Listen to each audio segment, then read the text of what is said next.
So our last video is going to be on speciation and phylogenies. We've already talked about the evidence for macroevolution, mechanisms for evolution, and basically the difference between microevolution and macroevolution.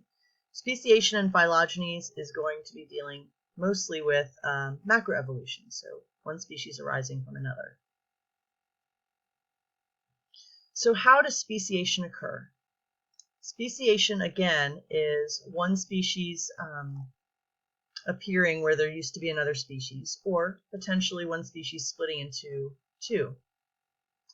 We think that most species arise through something called allopatric speciation. And there's three main steps to allopatric speciation. You start with geographic isolation. So you have an original population here, and then some barrier is created, like a canyon or a river or a mountain range, which could happen through some geological activity like an earthquake or something like that, or potentially this geographic isolation can occur because some individuals of the population are blown from the mainland onto an island or something like that. But something separates the original population into two or more geographically separated populations. The next thing that happens is, given enough time and lots of generations, then the different populations, the two different populations, which can no longer interact because of that geographic barrier, start developing some genetic differences from one another.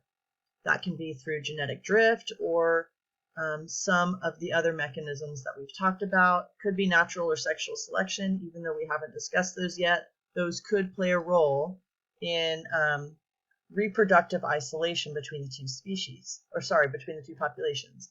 So what is reproductive isolation? Reproductive isolation means that given enough time, these changes will accumulate between the different populations, and that at some point, if those two populations come back together, they cannot successfully interbreed. Remember, we talked about how different species, the way we're going to define what a species is that if it can breed with another individual and have successful offspring, then it is considered to be in the same species as them. So given enough time, though, after a geographic barrier is put in place, if enough differences accumulate between the two populations through microevolution, when those two populations get back together, they can't interbreed, and then you have created a new species. So here we have it just in this diagram. We can also see this if we're looking at this figure of some beetles. Here you've got the original population. There's a lot of genetic variation there. Population gets divided into two with some barrier.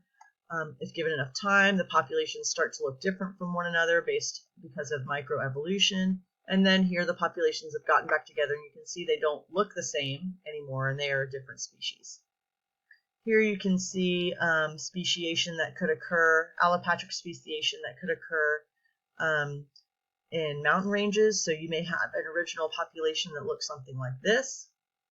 If there's a temperature change or climate change or something, then the populations at the top of the mountains may actually no longer do well anymore, and they may not be able to occupy this area. So now the species is occupying the areas in the valleys.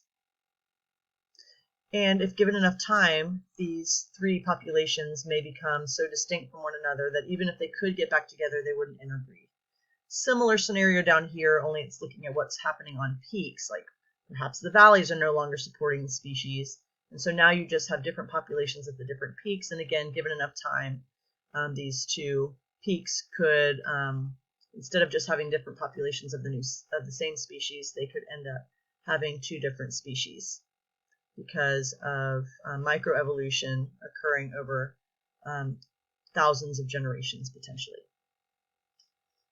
So we're going to watch a video on the speciation of birds of paradise, and so I'll be right back with that.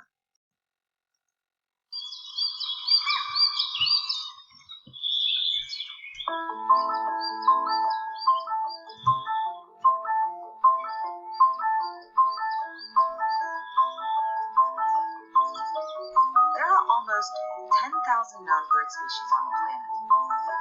How did they evolve into so many unique forms? Take the birds of paradise, for example, with their dizzying array of colors, shapes, and sizes.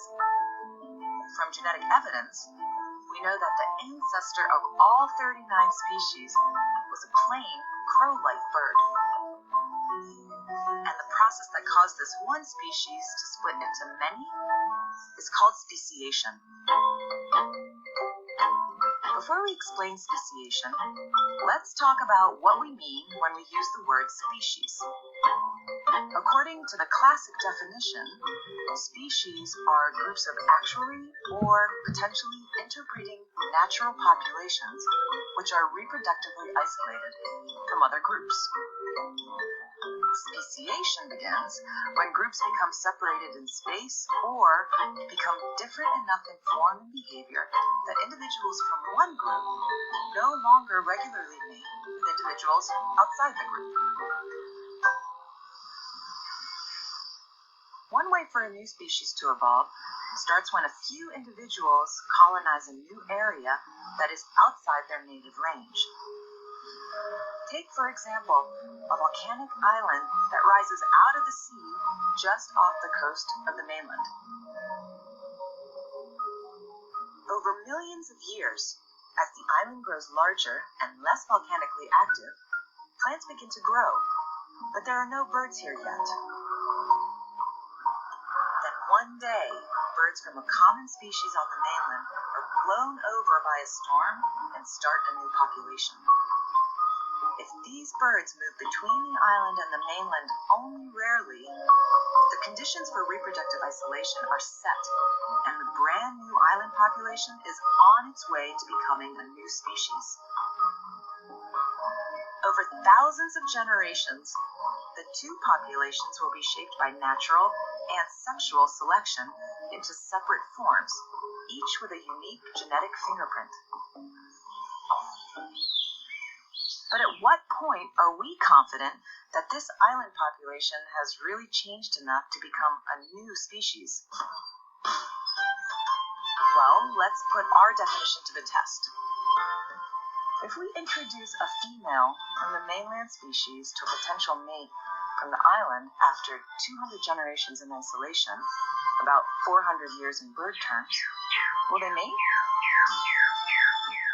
It appears that these two still recognize each other as members of the same species. How about after another 1,000 generations of isolation? Now, the female finds this island male's song a bit strange, but she still chooses to mate with him. What if we fast forward again to 10,000 generations of isolation? This time, the female doesn't even recognize the male song and is completely uninterested. If this female's mating preferences are widespread in the population, we now have two bona fide species, mainland and island.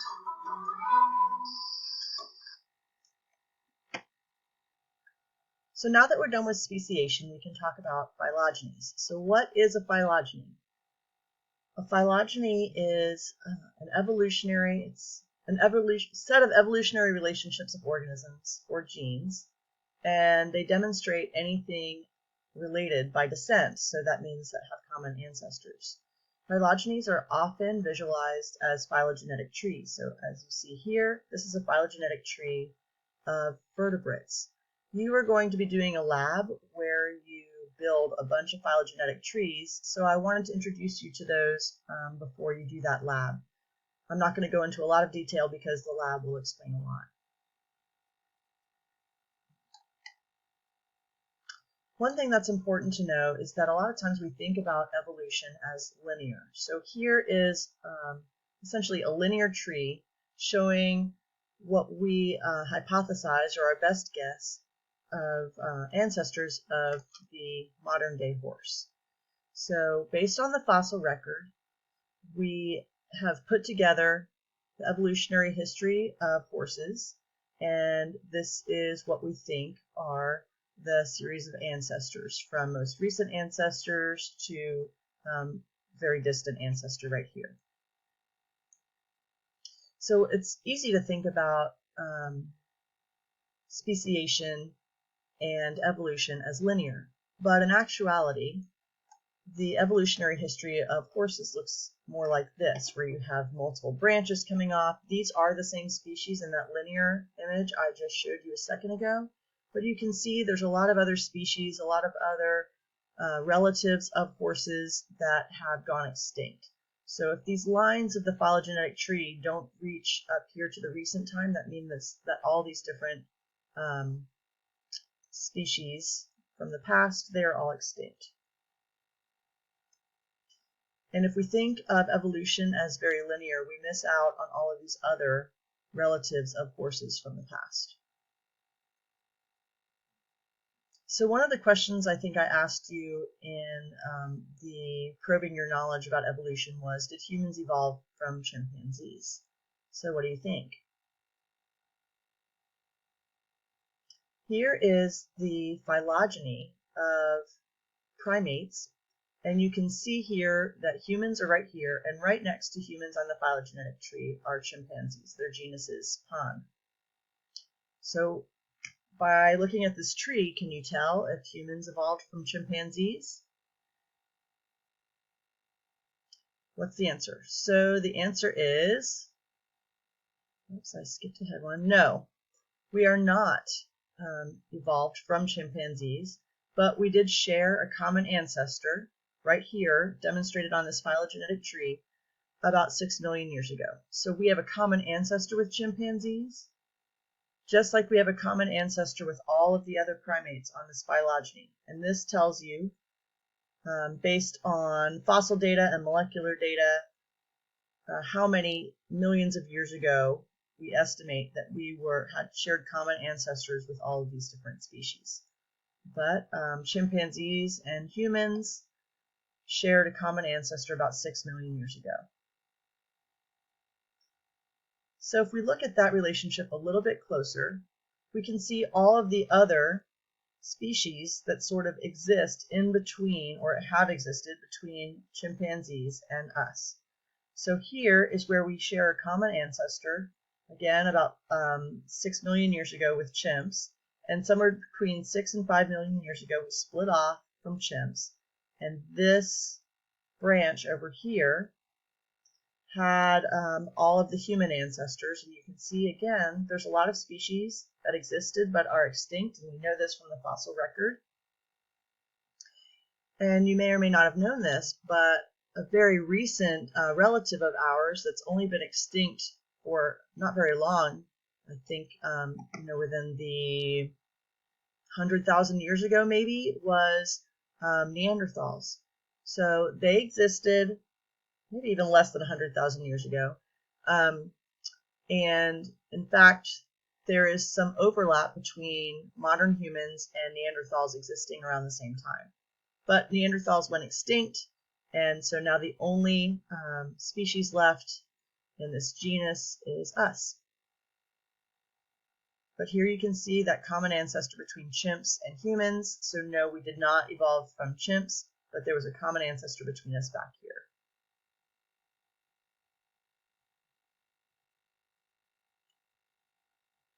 So we also can look at phylogenies of the entire tree of life.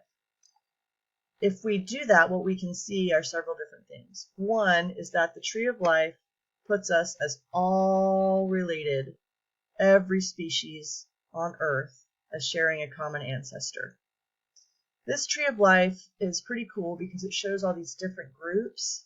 We have bacteria, and then these are all eukaryotes. We've got plants and fungi and echinoderms, fish, amphibians, reptiles, and mammals. But it's actually fairly inaccurate because it makes it look like there's sort of more vertebrates than bacteria. If we really want to see a better example of what the tree of life would look like, it would look something like this. And this is really hard to interpret, and that's okay. You don't need to be able to interpret it, but the reason I'm showing you this is because this does a better representation of the number of species in these different groups. So essentially all of these up here are bacteria. the vast, vast, vast majority of species that exist or have ever existed are bacteria. And where humans are, this is where vertebrates are in this tiny little speck down here. So in terms of the number of species and the types of species, we are one tiny speck in an enormous tree of life. If we want to talk about how to read phylogenetic trees, we can look at this diagram right here. I'm just going to give you the really simple parts of it, and then the rest you will figure out as you do that lab. So when you're reading a phylogenetic tree, you go to the base of the tree, and that's going to be the past, and the timeline is going to move towards the branches. So the ends of the branches are going to be the most recent times.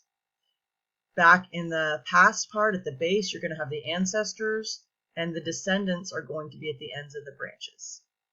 Anytime a phylogenetic tree splits, that means there's a speciation event where one species has evolved into two species. And the base part before the split would be called the ancestral lineage. And for when you're looking at the tree and you want to find common ancestors, you go back to the different splits to find the common ancestors, for example, between B and C. That would be, the common ancestor would be found right at that split. Common ancestor of A, B, and C would be found at the split between A and the branch that has B and C on it as well. So that's how you find common ancestry. I think that's it for reading phylogenetic trees, and I believe that's it for topic 1, evolution. So you will see additional lectures for topic 3 in module 2. That will be natural and sexual selection.